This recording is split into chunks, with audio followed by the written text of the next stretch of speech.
माझ्या मनीचे गुज घ्या जाणून या वाहणाऱ्या गाण्यातून आशा उद्याच्या डोळ्यात माझ्या फुलतील कोविजल्या माझ्या मनीचे गुज घ्या जाणून या वाहणाऱ्या गाण्यातून लहरे नवी बहरे नवी लहरे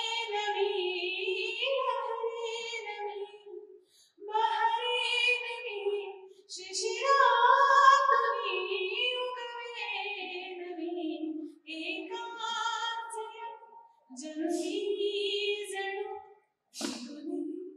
नवी जन्मे नवी नवी जन्मे नवी.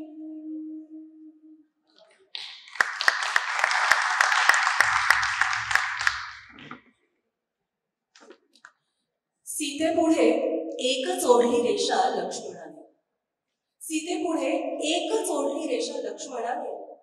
तिने ती ओलांडली आणि झाले रामायण. आमच्या पुढे दाही दिशा लक्ष्मण रेषा. आमच्या पुढे दाही दिशा लक्ष्मण रेषा ओलांडाव्याच लागतात. रावणांना सामोरे जावेच लागते. एवढेच कमी असते. कुशीत घेत नाही भुई दुभंगूर. कुशीत घेत नाही भुई दुभंगूर.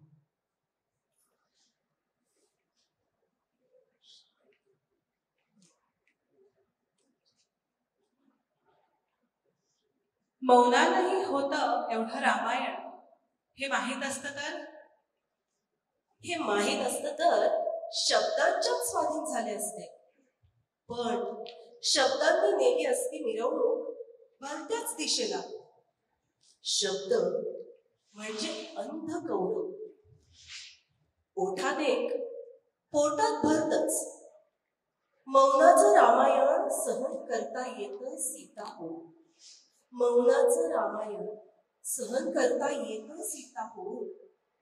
पण शब्दांचं महाभारत सोसायला पाठीशी कृष्ण हवा. कृष्ण हवा.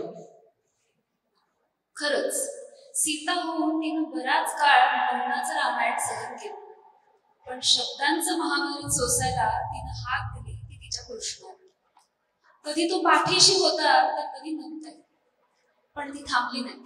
आपली वाट चालत राहिली. न थकता न थांबता सुधीर मोघे आणि पद्मा गोळे यांनी तरलपणे आपल्या शब्दांवरून चितार केला.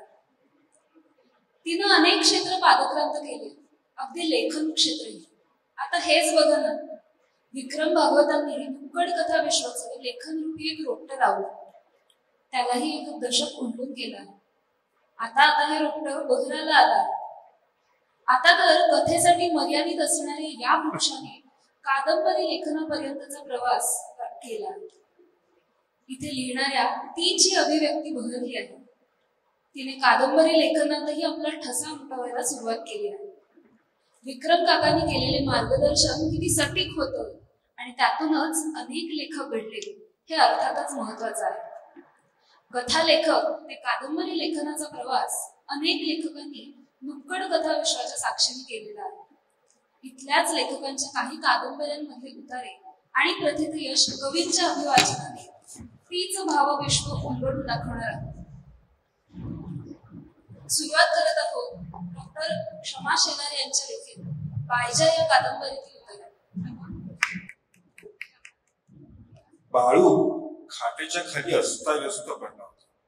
खाटेचा एक पाय बुडपला होता आणि खाट तिरकी होऊन बाळू घरकळ जाऊन खाटेजवळ असलेल्या जात्याच्या दगडी पाळीवर आदळला होता.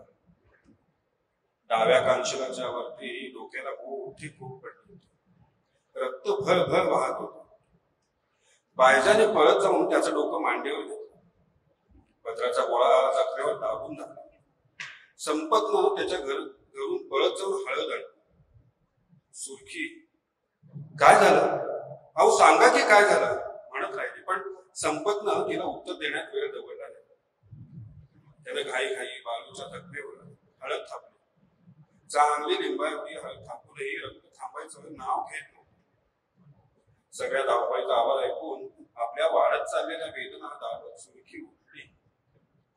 दमादमानं श्वास घेत भिंतीचा आधार घेत बायजाच्या घराकडे निघाली. उभी राहिल्यावर ओटीपोटात वेदनेचा आग दोन उसळला. वेदना सळसळत्या नागिणीसारखी मांड्यातून धावत होती. पोटऱ्या थरथर कापत होत्या. पण काय झालं या भीतीने ती वेदनेने जड झालेले पाय घेऊन पोपटाकडे निघाली. भाकऱ्याचं ऊन चटचट करत होतं. तिला घाम फुटला. बायजाच्या दरवाजाच्या 3 कड्यांच्या साखळीत बोट गुंतवत ती चौकटीला धरून उभी राहिली. तिच्या चेहऱ्यावर वेदना स्पष्ट उमटली. पण बायजा आणि संपतनं बाळूच्या नादात ती आलेली बघितलीच नाही.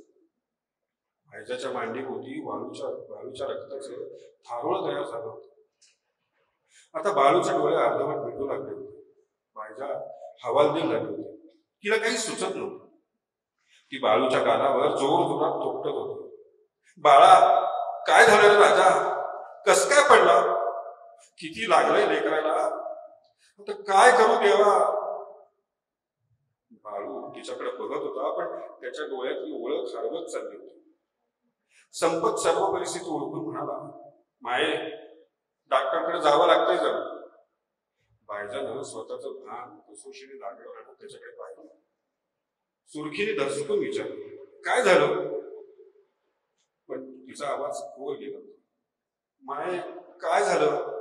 तिने जमेल तितका आवाज वाढवून विचारलं. बायजानं तिच्याकडे पाहिलं. सुरखीचं लुगडं ओलं होऊन टाचेपर्यंत गेलेला उघडलेला दिसलं. तिने एका नजरेत सगळी परिस्थिती ओळखून निश्चय आणि घाईघाईच्या आवाजात संपतला सांगितलं, संपत, बाळूला डॉक्टरकडे मी घेऊन जाते. तू सुरखीकडे बघ. अंजाबाईला बोलवायची वेळ झाली. तिची व्यवस्था बघ. अगं पण माये, तू कस काय घेऊन जाशील त्याला? मी पाठवून टाकते त्याला. चल उरक लवकर, बायजानं निक्षून सांगितलं. लुगडं फाडून तिची चिंधी बाळूच्या जखमेत बांधून संपतच्या मदतीची वाट न पाहता तिनं जीवाच्या करारानं बाळूला उचललं आणि त्याला पुढे कित्येक वर्ष जगवण्यासाठी ती निघाली. इकडे सुरखी तटतटल्या कळभरल्या पोटानं बेजार झाली होती. आई नावाची मासुळी इकडेही तडफडत होती आणि तिकडे. खरं तर स्त्री असणं, तिचं सोसणं आणि तिचं उभं राहणं हे आपल्या सगळ्यांनाच परिचित असणं. वेगळं तरी काय म्हणा त्यात, पण भावासाठी भावापाठी उभं राहणं एखादी मुक्ताईच फार ठामपणे करू शकते. तिचं हे ठामपण गायत्रीमुळे यांनी परब्रह्ममध्ये अतिशय प्रत्ययकारी पद्धतीने मांडलेलं आहे. मुक्ताईनं अन्न पाणी त्यागलं होतं. ती अत्यंत खुश दिसत. तिचा कोळा चेहरा उन्हातानात फिरून लाभला होता. डोळ्यांखाली काळी वर्तुळ दिसत. डोळे खोल गेले. ती फार उदासीन झाली. तिला शरीराचा मोह उडला. सगळं अगदी उद्ध्वस्त झाल्यासारखं वाटलं. ती पुन्हा डोळ्यांना दिसेपर्यंत शांतता असायची. तिच्या चित्तवृत्ती लीन होत होती. सगळेच जण तिला जपत होते. मधोमध घेऊन चालत होते. प्रत्येक जण डोळ्यात तेल घालून मुक्ताईला रक्षत होता. कारण जोपर्यंत मुक्ताई आहे तोपर्यंत मी जीवाला जपली हेच सगळ्यांनाच माहिती आहे. मला मुक्ताईशी संवाद फार आवश्यक आहे. पण ती कमालीची अंतर्मुख झाली. आपण निवृत्तीदाला का टाळतोय हे तिला कळत नाही. तिच्या डोळ्यात त्या प्रश्नांचा संभ्रम दिसत. तिच्या डोळ्यातली जगण्याची अनास्था मला दिसू नये म्हणून ती नजर चुकवायची. समोरासमोर थांबत नसे. तिने जणू दुःखाच्या सागराला बांध घातला. तो फुटला असता तर अवघे ब्रह्मांड वाहून गेले. एके दिवशी ती इतर स्त्रियांसोबत जरा दूर जाऊन तापी नदीत स्नान करून आली. एका विस्तीर्ण वृक्षाखाली पद्मासनात बसून मन एकाग्र करायचा प्रयत्न करायला लागली. पण तिच्या अंतर्मनातली खळबळ चेहऱ्यावर दिसत. मिटल्या डोळ्यातून तो दशू तिला न जुमानता खळलं कर तिच्या गालावर उघडले.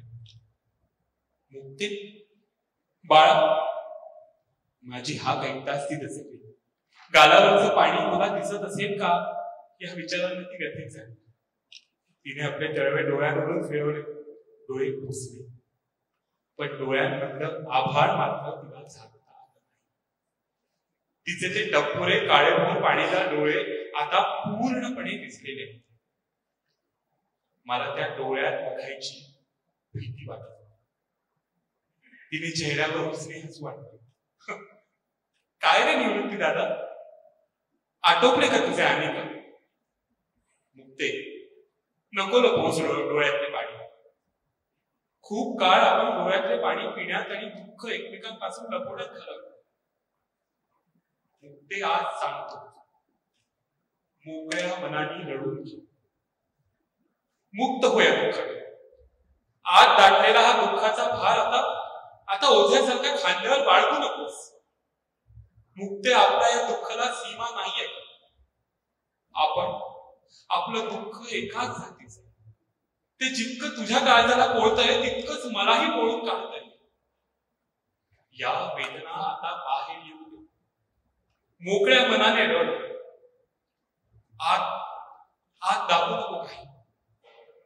मला हे सगळं बोलणं फार सोबत होतं. मी कळ दाबत, आवडता गिळत, एक एक शब्दांवर थांबत तिच्याशी बोलत होतो. मुक्ताईच्या डोळ्यातून पाणी आलं. ती पद्मासनातून बाहेर आली. पत्रानं डोळे पुसले आणि ती हळूहळू मुसमुसायला लागली. मी तिच्या बाजूला बसलो.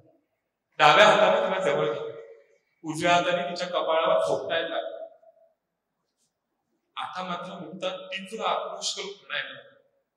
इतक्या महिन्यापासूनचा तिचा कोळ्या मनावरचा भार ती उतरवत होती. खूप घुसमटली होती. तिचं सगळं लहानपण जळलं होतं आणि या 2 आघातांनी ती पिचून निघाली होती. कुठेतरी एका जागी स्थिर राहणं आवश्यक होतं. परंतु मनाची घालमेल जास्त वाढत होती. म्हणून आम्ही आयुष्य पाठीवर घेऊन फिरत होतो. तीर्थस्थळ पाहत यात्रा करत होतो. डोईवर आकाश आणि आधाराला धरणी माय होती. तो सर्व साक्षी परमेश्वर प्रत्येक पावलाला हाताला हात धरून चालवत होता. एक एक दिवस फक्त सरत होता. दादा, मलाही या दुःखातून मोकळं व्हावंसं वाटतं रे. मोकळं व्हावंसं वाटतं. आता नाही सांगत. जाणे आणि येणे आपल्या हाती नाही. ढगांवर ढग आपटले की जितक्या सहजतेने वीज निर्माण होते तितक्या सहज या जगात यावे आणि दिवा मालवल्यावर ज्याप्रमाणे ज्योतीचे अस्तित्व नष्ट होते तितक्या सहजतेने या जगातून जावे. अंतर्मन जर पूर्णपणे ईश्वरी अस्तित्वानं प्रकाशले असेल तर तिथे अंधकाराला जागा नसते. जिथले तिथे अर्पण करावे. ज्या स्वरूपातून निर्माण झाले त्यातच विलीन व्हावे. इतके बोलून मुक्ताई शांत.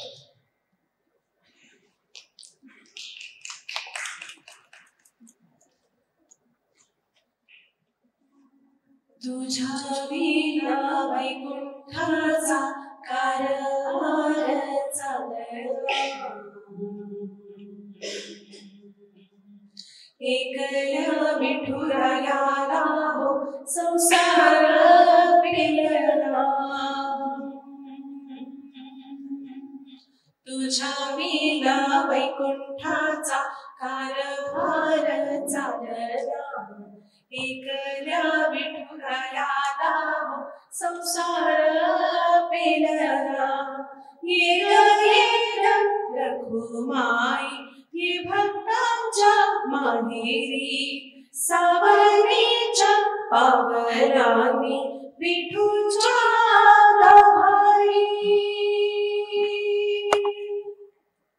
रघुमाई रघुमाई रघुमाई रघुमाई रघुमाई रघुमाई रघुमाई रघुमाई रघुमाई रघुमाई रघुमाई रघुमाई रघुमाई रघुमाई रघुमाई रघुमाई.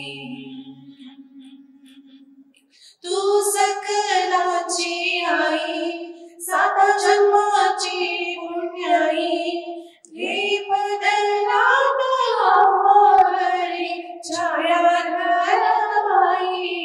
तुझी थोरवी महान लोकी तुझ्या मान देवरला हो तुझ्या पालखीचे भुई रखुमाई रखुमाई रखुमाई रखुमाई रखुमाई रखुमाई रखुमाई रखुमाई रखुमाई रखुमाई रखुमाई रखुमाई रखुमाई रखुमाई रखुमाई रखुमाई.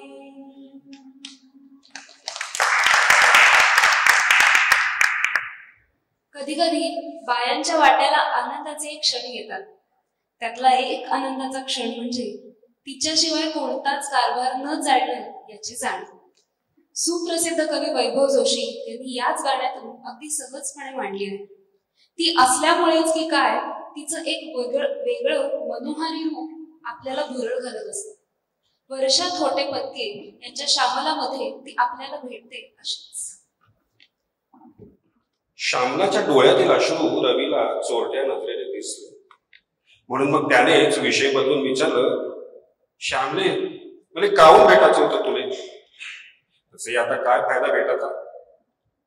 हे ऐकल्याबरोबर श्यामलाचे डोळे पापणीचा काठ ओलांडू लागले.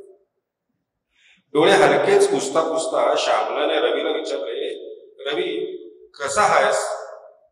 मायावारी आठवण येत नाही काय तुले? रवीच्या उत्तराची वाट न पाहता श्यामला फक्त रवीला प्रश्न विचारत सुटली होती. प्रश्न विचारता विचारता थकली आणि शांत बसली. रवी शांतच होता. आता दोघांमध्ये एक स्मशान शांतता पसरली होती. रवी दूर शून्यात नजर लावून बसला होता. पण शांततेचा भंग श्यामलाच्या हुंक्यांनी केला आणि रवी मुळातून हळवा झाला. गळ्यातल्या हुंका गळ्यात दाबत श्यामलाला म्हणाला, श्यामले रडू नको. काहून रडून राहिली तू? तुला काय झालं? तू खुश नाहीस काय? आता आपलं असं भेटणं ठीक नाही. उगी राय आता आणि पोट डोळे पुस. श्यामलाला रवीचे शब्द दुःखावर फुंकर मारल्यासारखे वाटत. रवीने बोलत राहिले आणि तिने ऐकत राहिले आणि का थांबून राहावा असं श्यामलाला वाटत होतं. पण मनासारखं व्हायला दोघांच्याही हातून परिस्थिती निघून गेली होती. रवी जायला निघाला तशी श्यामला म्हणाली, घंटाभर थांब ना. रवी लगेच म्हणाला, श्यामले मला जाऊ दे, मला कॉलेजात जायचं आहे, मला काम आहे कॉलेजात. अर्थात रवी खोटं बोलतो हे श्यामला लगेच कळलं. रवी आता शिकत नसून गावातच छोटा मोठा धंदा करतोय हे मैत्रिणीकडून तिला आधीच कळलं होतं. तरी श्यामला बोलती झाली आणि सर्वात आधी तिने रवीची माफी मागितली. पाठोपाठ म्हणाली, रवी मला आता तू विसरून जा. मायामुळे तुला राहिलेल्या आयुष्याचा खेळखंडोबा करू नकोस.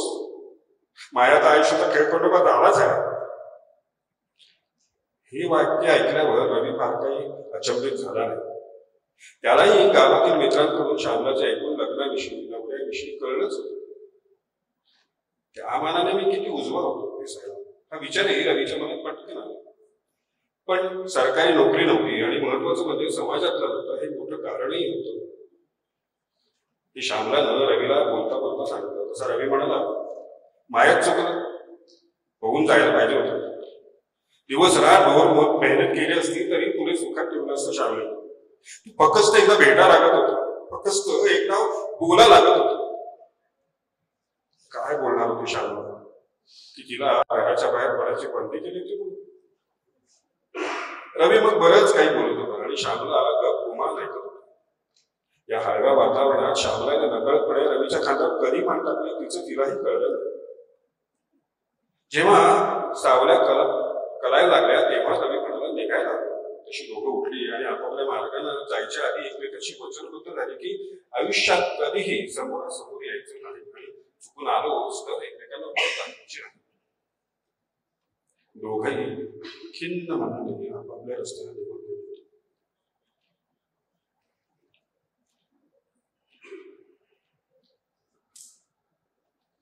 बायांनो रुसणं सोडू नका. बायांनो रुसणं सोडू नका. काट्याला छापा येतो चिकटून तसं गृहीत धरतात बायकांना आणि दोन्ही बाजूंनी एकच छाप पडली तर नाणं खोटं आहे म्हणतं हे जग. तुम्ही कितीही चंद्रभागा व्हायचं ठरवा ते तुमच्या काठावर एकतर बांधतील मंदिरं नाहीतर धरतील डबे. वारी वारी त्याची आणि नदी गाळ आपला असं करू नका. नदीला नदी म्हणेपर्यंत भीमेला भीमा म्हणेपर्यंत बायांनो रुसणं सोडू नका. बायांनो उभ्याने पायांना रग येते आणि तितक्याचाच आधार असतो. 42 वाटून घ्या एकमेकांची 84 गाऱ्हाणी नाहीतर 80 तुमची आणि 4 त्यांची अशी करा वाटणी. कारण झेंड्याचं तिरकं ओझं यांच्या खांद्यावर असलं तरी उभी तुळस तुमच्या डोक्यावर आहे हे विसरू नका. किंवा ही तुळस देईपर्यंत तो झेंडा घेईपर्यंत बायांनो रुसणं सोडू नका. त्यांना लागावी चाहूल म्हणून जोडगी आहेत का पायात तुमच्या आणि त्यांनी कधीही यावं तरीही तुम्ही असावं तयार म्हणून आहेत का ते निरलंकार. चुकलं वाकलं माफ करा. चुकलं वाकलं माफ करा पण वाट चुकला तर गाभारे वेगळे धरा. रुतकी जोडवी नसती गोडवी गाऊ नका पाय मोकळा होईपर्यंत. हट्टाला हक्क म्हणेपर्यंत बायांनो रुसणं सोडू नका. बायांनो तेवढं रुसणं सोडू नका.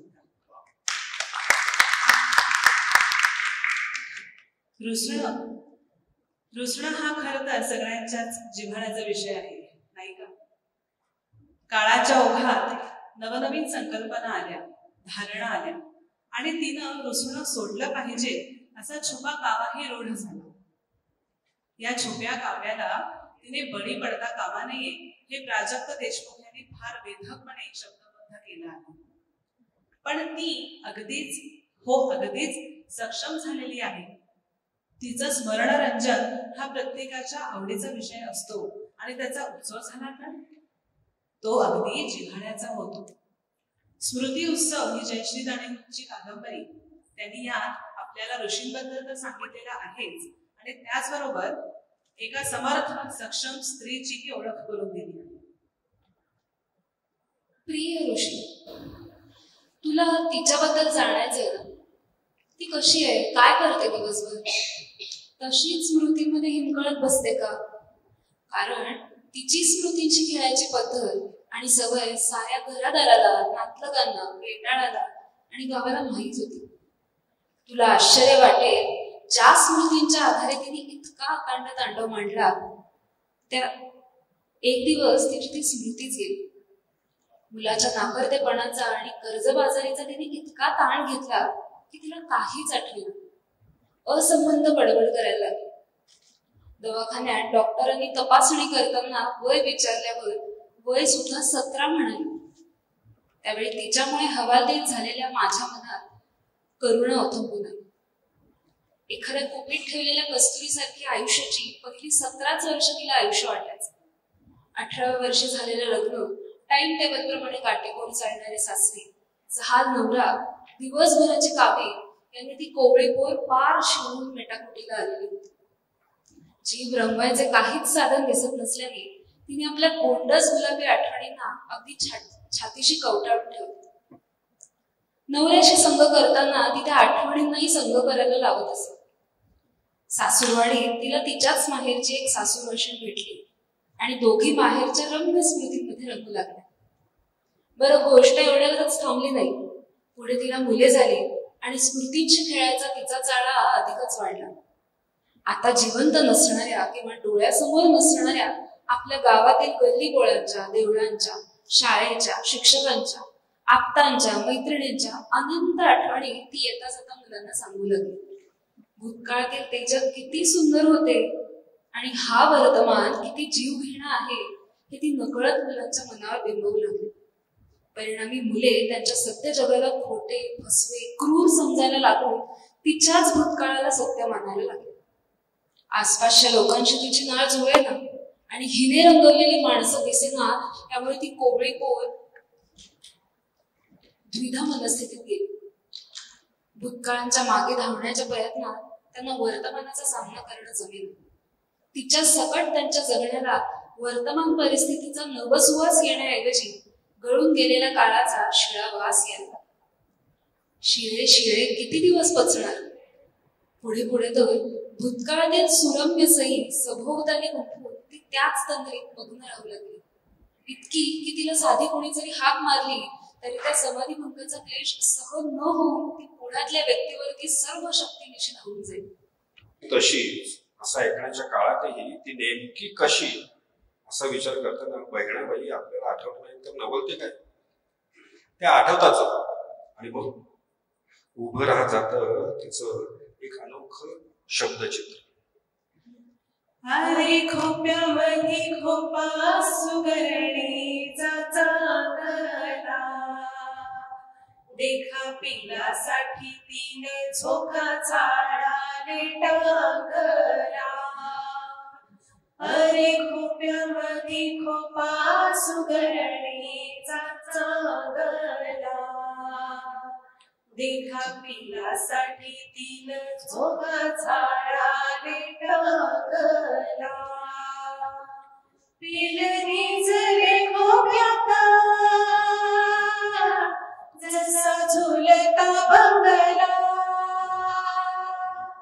पिलनी जरे खोप्यात जसा झुलता बंगला. तिच्या पिलामध्ये जीव जीव झाडाले टाकला. अरे खोप्यामध्ये खोपा सुगरणीचा चांगला देखा पिलासाठी तिनं झोका झाडाले टाकला.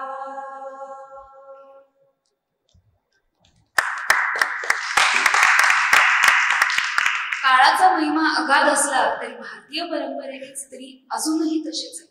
आणि कथेतील तीही. मीनाक्षी मोरेल यांच्या कथेचं शीर्षकच बघा काय आहे, पतिव्रता. या शब्दानेच अनेक संदर्भ आपल्यासमोर उभे राहिले ना. ते नेमके काय काय आहे ते ऐकूया. 3 वर्षांपूर्वीची गोष्ट. ज्येष्ठ महिन्यातली पौर्णिमा होती. वटपौर्णिमेचा पवित्र दिवस. सकाळच्या प्रसन्न वेळी न्याहून माखून जरीच्या साड्या दागिने न्यायलेल्या हातात पूजेचं तबक घेऊन हसत खेळत गप्पा मारत सुवासिनीच्या ओळखीचे ओळखे रस्त्यानं पटांगणांच्या पाठीमागे असलेल्या वडाच्या झाडाकडे निघालो. खिडकीतून मीनल बाहेर बघत उभी होती.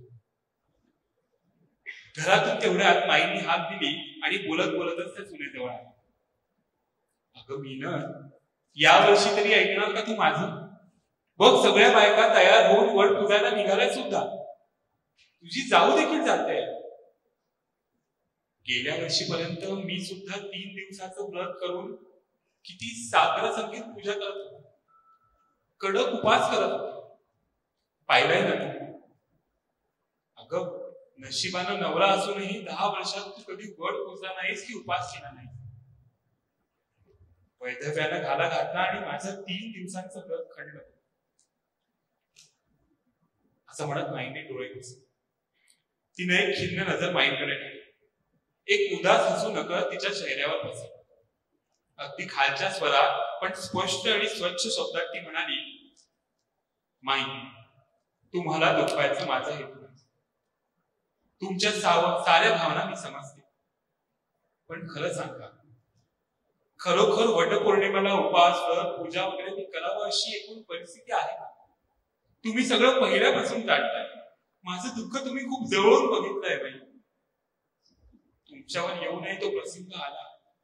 वैधव्याच्या दुःखानं तुम्ही हळव्या झाला. लग्न झालं तेव्हा मी पण सर्वसाधारण मुलीप्रमाणे सोनेरी स्वप्न डोळ्यात नाचवत, मेहंदी रेखल्या हातांनी आणि आलत्या जोड्यांनी सजलेल्या पावलांनी या घरात आले होते. माझं एक तरी सर्वसाधारण असलेलं स्वप्न साकार झालेलं या घरात पाहिलंय. यांचं कित्येक वर्षांचं दारूचं व्यसन, विकृत आणि संशयी स्वभाव, विक्षिप्त वागणं, मारझोड, बाहेरखेरीपणा, संसाराची होणारी धुळवण तुम्ही किती जवळून बघितली आहे. खरंय बेटा, हे सगळं खरंय. तू म्हणते हेच खरं असेल. आलेल्या गर्दव्यानं मी हळवी झाले असेल आणि साराचा विचारशक्ती गमवून बसले असेल. पण माईनी मीनलला जवळ घेत पत्राने डोळे बसले. माझी पहिली वटपौर्णिमा आठवते मी अशी सागर संगीत तयार होऊन पूजेचं ताट घेऊन वड पुजायला निघाले होते तेव्हा नुकतीच जाग आलेल्या यांनी पूजेचं ताट उधळून दिलं होतं. माई काही न बोलता तिच्या पाठीवर हात फिरत राहिली. त्यांच्याही डोळ्यात अश्रुधारा वाहू लागली. रडणं आवरत मीनं परत म्हणाली, माई मला आधी त्यांचं व्यसन सोडवून त्यांना माणसात आणणं गरजेचं आहे. त्यासाठी एक मोठं व्रत करणार आहे. हे करत असताना मला तुमची पण गरज लागणार. तुमचं व्रत 3 दिवसांचं होतं माई. हे व्रत कदाचित 3 वर्ष चालणार. दारूच्या घट्ट विळख्यातून जीव घेण्या व्यसनातून मुक्त करणारी AA म्हणजे अल्कोहोलिक्स अनॉनिझम नावाची एक संस्था आहे. जागतिक पातळीवर कार्य करत असते ती. त्यांच्या मदतीनं हे व्यसन पूर्णपणे नाहीसं होऊ शकतं. पण आपल्याला यांच्या मनात दारू सोडवण्याविषयी तयारी करावी लागेल. त्यांचं मन वळवावं लागेल. त्यांच्या होणाऱ्या सभांना नियमित घेऊन जावं लागेल. हे सगळं बोलत असताना तिचा नवरा मागेच होता. झोपेतून उठून मीनलचा नवरा किशनने हे सगळं ऐकून घेतलं होतं आणि तो तिच्या जवळ आला. कोणते एचे लोक येणार आहेत? काय बोलताय तू त्यांना भेटायला कुठे गेली होतीस? तुझ्या सौंदर्याकडे बघून तुला मदत करायला धावले असतील सगळे. माझी दारू सोडवायला चालले म्हणे. संबंध काय माझ्या घराशी? माझ्या दारूशी बायकोशी काय संबंध काय त्यांचा? स्वतःचे घर आणि बायका सांभाळावं नावं आधी हरामखोर साले. तिला आणि वाल्यांना आरवांची शिव्या देत त्यानं तिच्या गळ्यावरची पकड पक्की केली, अजून पक्की केली. काही मिनिटातच मीनल गतप्राण होऊन धाडकन कोसळली आणि माई बेशुद्ध होऊन खाली पडली. कित्येक वर्षापूर्वी वटपौर्णिमेला सावित्रीने सत्यवानाचे प्राण वाचवून सौभाग्य परत मिळवलं होतं. आज मात्र दारुड्या सत्यवानानं सावित्रीचे प्राण घेऊन तिला अखंड सौभाग्य मिळवून दिले.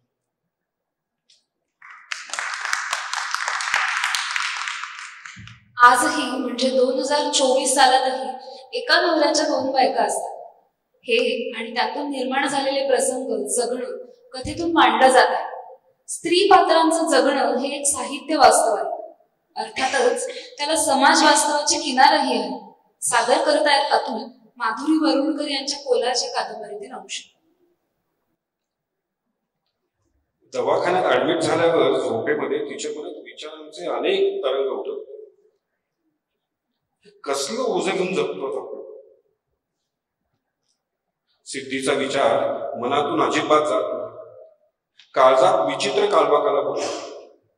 काळजाचा एक भागच कुणीतरी कापून काढल्यासारखा वाटतं. कंठाशी सतत हुंका अडकल्यासारखं वाटतं. सिद्धी पटकन जवळ यावी असं वाटतं. आईपणाचं दुःख आहे काय आणि बाबाचं काय? प्रफुल्लने इतक्या झटकन सिद्धीला मनात काढलं का?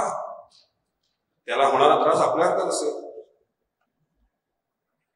आपल्या चेहऱ्यावर वेदना व्याकुळता दिसते. शरीराच्या हालचाली निर्जीव होतात.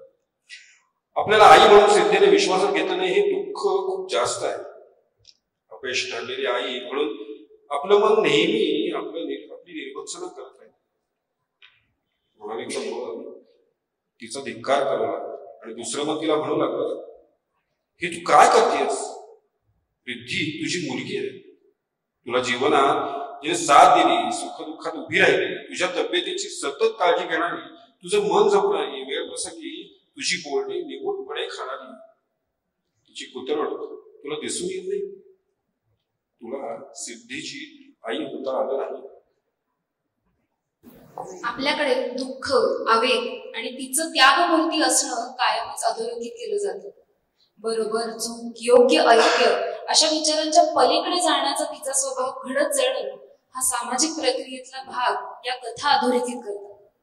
त्याच वेळी सतत फिरत राहणं, भिरभिरीत राहणं आणि तरी मना शरीराने स्थिर राहणं. जेव्हा तिला जमू लागतं तेव्हा ती किती पातळ्यांवर लढत असते, जगत असते आणि रमतही असते. ती असते कशी, तरी ती असते भिंदांच्या कवितेतील झपतालासाठी. ओझे बांधून पहाट उठते, ओझे बांधून पहाट उठते, तेव्हापासून झपझपा वावरत असतेस. कुरकुरणाऱ्या पाण्यामधून दोन डोळे उमलू लागतात आणि मग इवल्या इवल्या मोदक कुठेतून तुझ्या स्तनांवर बाळसे चढते. उभी नेसून वावरत असतेस. तुझ्या पोतेऱ्याने म्हातारी चूल पुन्हा एकदा लाल होते आणि नंतर उगवता सूर्य दोरीवरील 3 मुतेले वाळवू लागतो, म्हणून तुला तो हवा असतो. मधून मधून तुझ्या पायांमध्ये माझी स्वप्ने मांजरासारखी लुडबुडत असतात. त्यांची मान चिमटीत धरून तू त्यांना बाजूला करतेस. तरी पण चिवकाऊच्या मम्मम मधील एक उरलेला घास त्यांनाही मिळतोच. तू घरभर भिरभिरत असतेस. लहान मोठ्या वस्तूंमध्ये तुझे प्रतिबिंब रेंगाळत असतेस. स्वागतासाठी सुहासनी असतेस, वाढताना यक्षिणी असतेस, भरवताना पक्षिणी असतेस, साठवताना संहिता असतेस, भविष्याकरता स्वप्नसती असतेस. संसाराच्या 10 फुटी खोलीत दिवसाच्या 24 मात्रा चपखल बसवणारी तुझी किमया मला अजूनही समजलेली नाही.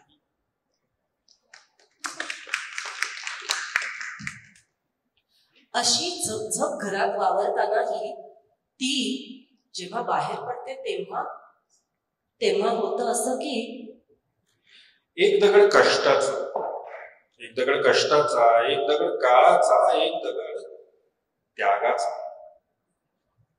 वात्सल्याचा थर घाटासाठी वापरायचा. अशी सुरेख चूल घरोघरी असलेली, घर सांभाळणारी, घर जोपासणारी, तिचेच नाव गृहस्वामिनी, गृहलक्ष्मी, घरधनी. अशी गृहाघराने वेढलेली, चखडलेली,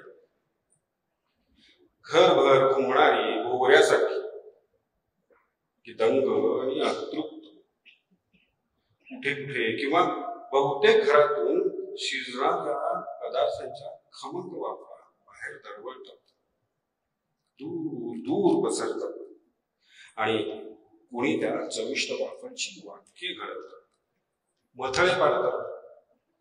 आधुनिक स्वतंत्र स्त्री, स्त्रीचा विकास, स्त्रीची प्रगती पथावरील वाटचाल इत्यादी इत्यादी.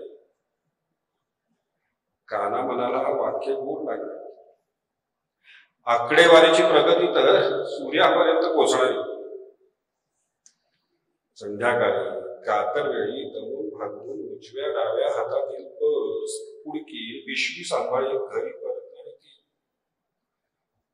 ती गाडगी मध्यमवर्गीय, ती त्या मथळ्यांची मालकी. पर्सच्या हुद्द्याबरोबर सांभाळून आणलेल्या त्या वाक्यांची वाकडे चुरीला लागली. अधिक लवकर चहा बाबा म्हणून चहाच्या तरतरीतच पंख आवरून घ्यायला हवे आणि मग कुकर, पोळ्या, फोडण्या, पोरापोरांच्या मन धरण्या, लवकरांच्या काचण्या, कितीतरी धान्य घट्ट जखडून ठेवणार. सगळाच शिजवणार. शिजवणारी तीच आणि शिजणारी तीच.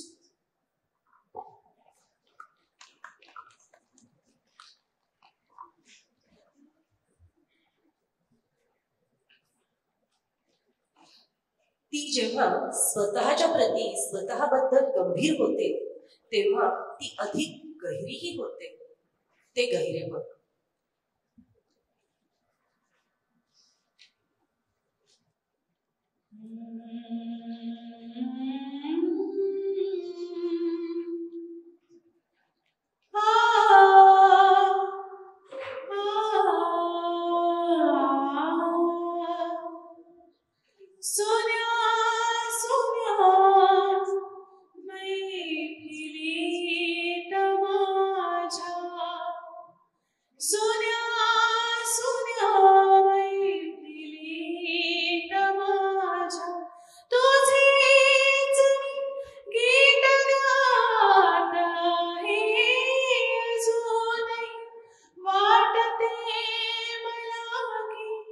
अजून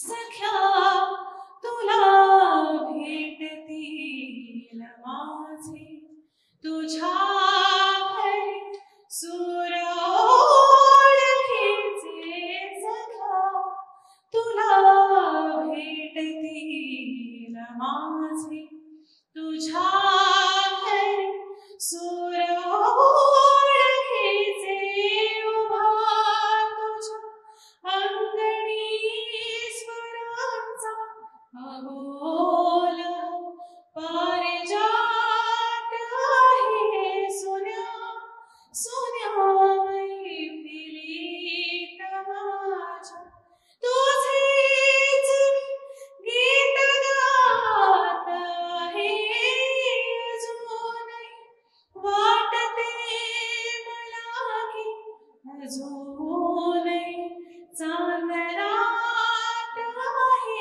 सोन्या सोन्या मैफिलीत माझ्या सोन्या सोन्या मैफिलीत माझ्या.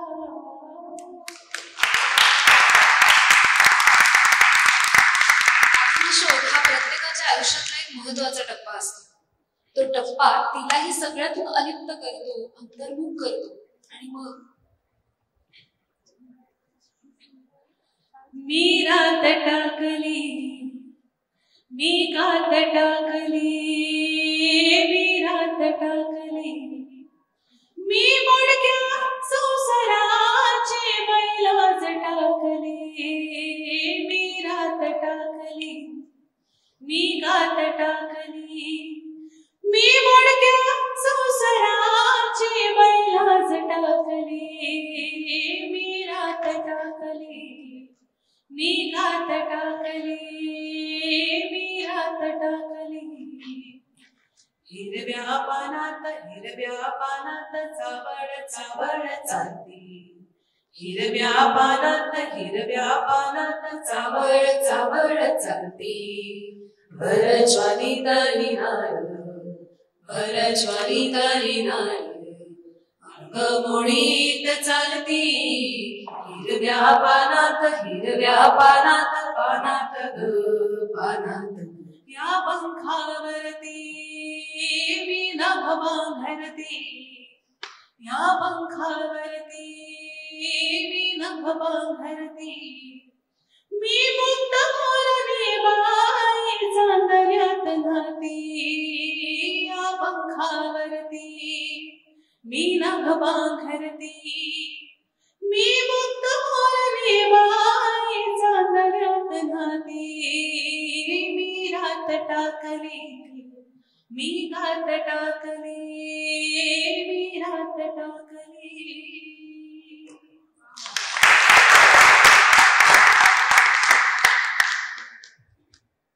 अशी अंतर्मुख बदलून ती नवीन रूपात जेव्हा समोर येते तेव्हा ती मनस्वी दिसते.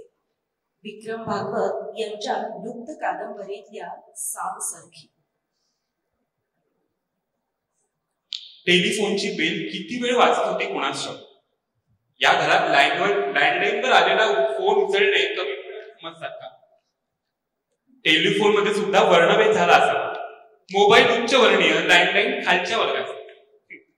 मी मातीत मळलेले हात धुवत होतो तरीही फोनची बेल वाजतच होती. आलो आलो.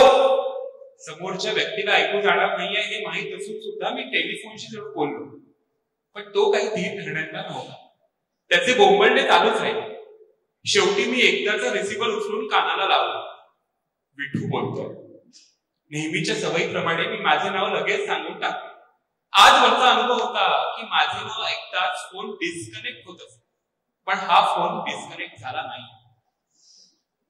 पप्पा, मी जॉन. समोरून जॉनचा आवाज आला. बोल यू इडियट. कुठे आहेस कुठे तू? किती दिवसात तू किती म्हातारा झाला आहेस आणि मी किती तरुण झालो आहे हे आपण एकमेकांना सांगितलेलं नाहीये. मी एकटाच असतो. खूप असतो. काय फोनवर बोलताना माझी नेहमीच पंचायत. 2 वाक्यांमधली शांतता मला असह्य होते. पटापटा बोलून संपवावी की नाही, पण ही असली भयान निशब्द शांतता मला कळतच नाही.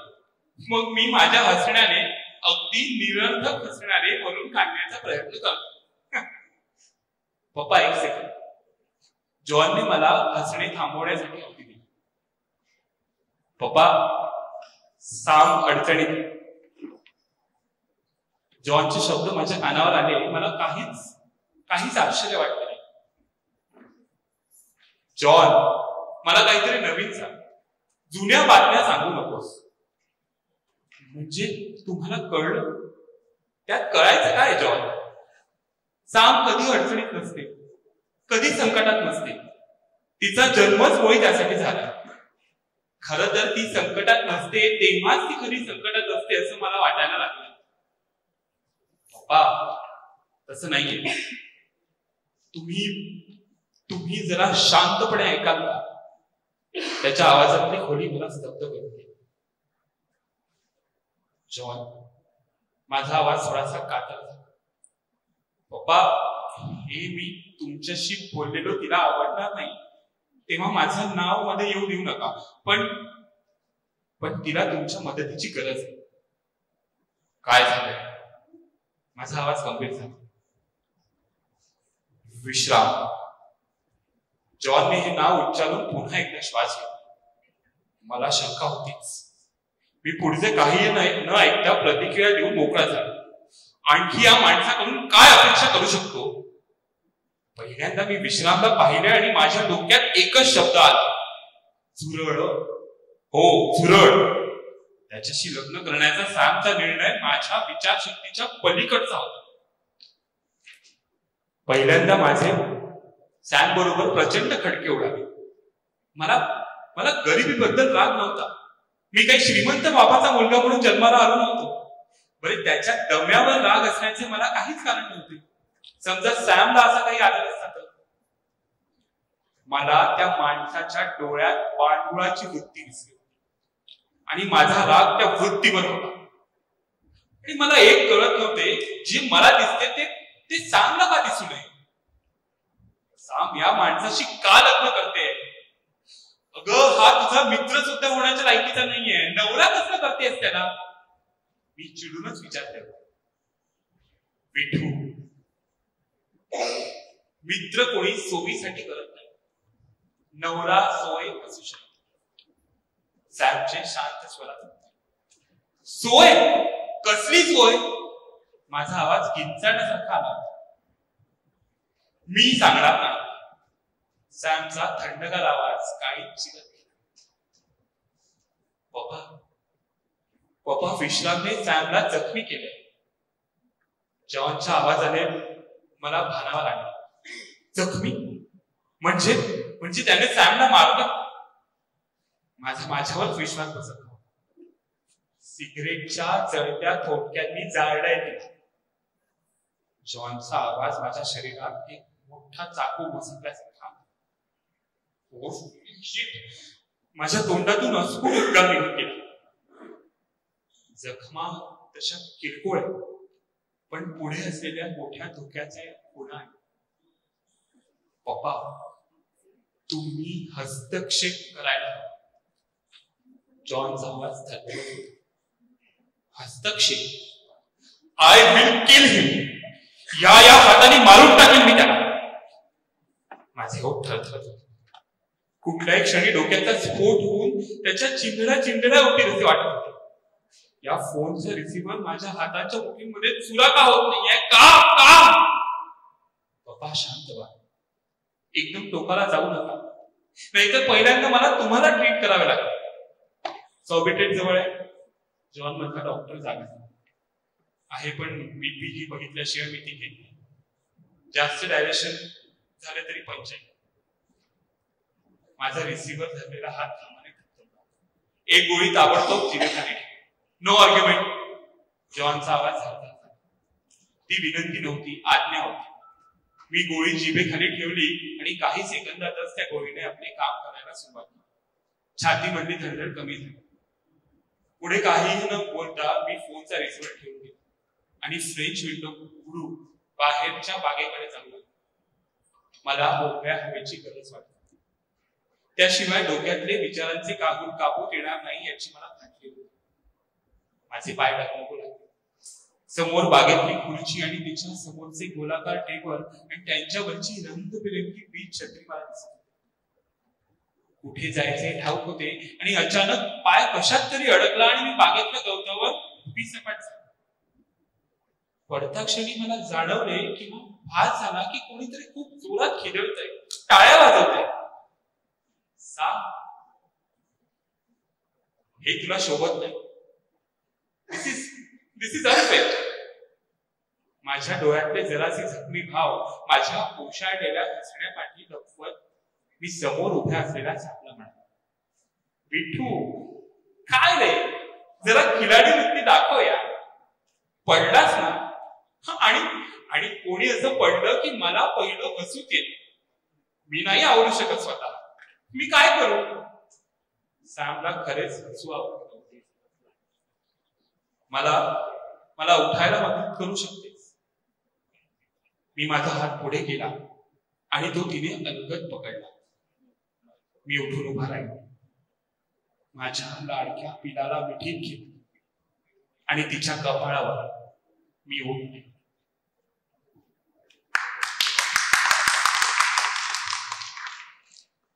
नाती गोती, कुटुंब, समाज, मुलं या अनुषंगाने विचार करणारी बाई जेव्हा या सगळ्या पलीकडे पाहायला लागली तेव्हा ती अगदी मित्राकडेही निकोपपणे पाहू लागली.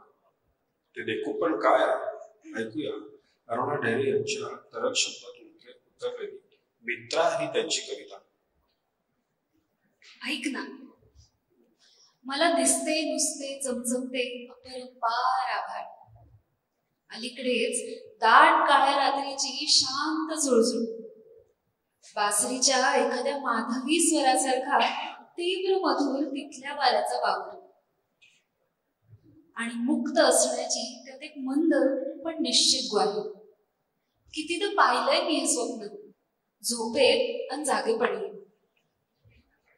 आज तुला ते का सांगावेसे वाटले कळत नाही, पण थांब घाई करू नकोस. अर्ध बोललेलं बोलणं असं अर्ध्यावर खोडू नये. हे ऐकताना हसशील तर मर्द असशील, स्वप्न धरायला धावशील माझ्यासाठी तर प्रेमिक असशील. समजशील जर शब्दांच्या मधल्या अंतरात तर माझं काळीच, तर मग तू कोण असशील? स्वप्नच होशील तर परमेश्वर असशील, हाती देशील तर पती असशील आणि चालशील जर माझ्यासोबत त्या उजळ हसऱ्या स्वप्नाकडे. समजून घेईल की ते हाती येईल न येईल, पण अपरिहार्य माझी ओढ, माझं कोसळणं, धापत धावणं आणि माझा विश्वास की माझं मलाच लढता येईल, तर मग तू कोण असशील?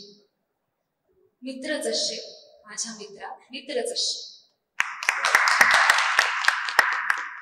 ती अशी, ती तशी, ती अशी तशी आणि कशीही असली तरी ती आता अनेक वाटांनी अनेक यशाची शिखरं पादाक्रांत करायला लागली आहे.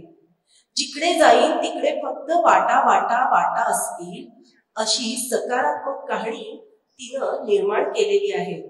तिच्या सकारात्मकतेला, तिच्या असण्याला. आणि म्हणूनच कवी वैभव जोशी लिहितात, वाटा वाटा वाटा चालेल तितक्या वाटा, वाटा वाटा वाटा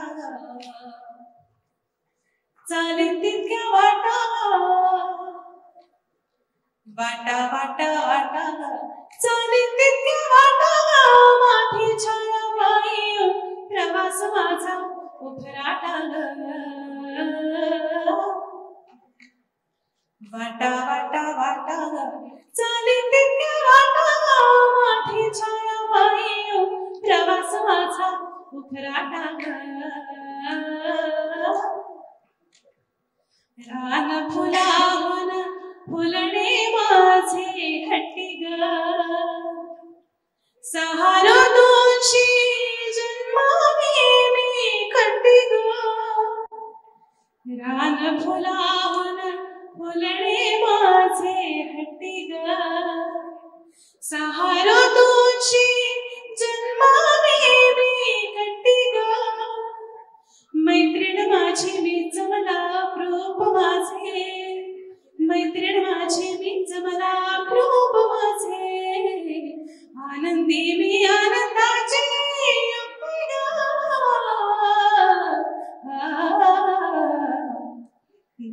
दर्या दर्या ग पुरात 100 लाटा ग दर्या दर्या दर्या ग पुरात 100 लाटा ग लख लख मोती माझ्या कसा विरेचू आता ग ओ लाटा लाटा लाटा ग चाले तितके लाटा ग माठी छाया पायी प्रवास माझा उपराट ग